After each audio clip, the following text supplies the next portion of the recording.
तौहीन अदालत नहीं समझा जाता।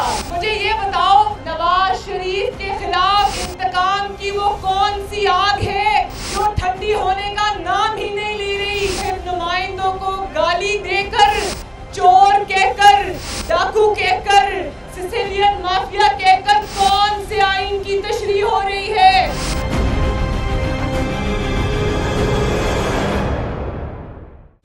नाअहली के फैसले पर मरियम नवाज की एक दफा फिर कड़ी तनकीद। वाज़े कर दिया कि जराइम पेशा अनासिर से तशबीह देने वालों को वही जवाब मिलेगा जो नवाज शरीफ के सियासी मुखालफीन को दिया जाता है। वो ज़बान इस्तेमाल करेंगे जो इमरान खान कंटेनर पे चढ़ के करता था, तो उसका जवाब भी मिलेगा।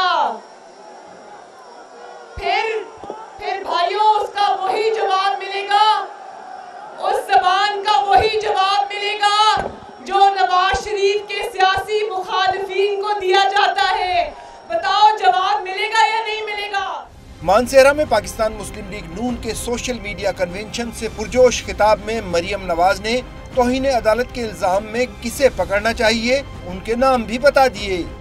अगर तौहीन अदालत में बुलाना ही है तो उस मौलवी साहब को बुलाओ जिसने खुलेआम चीफ जस्टिस का नाम लेके गालियां निकाली, या फिर उस मुशर्रफ को बुलाओ।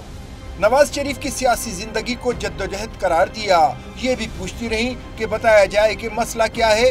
यकीन दिलाया कि मुल्क से कभी नहीं भागेंगे।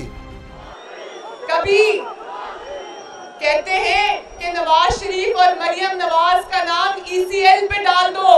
ओ भाई, मुझे ये बताओ, कभी कहते हो कि नवाज शरीफ मुल्क के अंदर नहीं आ सकता, कभी कहते हो नवाज शरीफ मुल्क से बाहर नहीं जा सकता, क्या मसला है?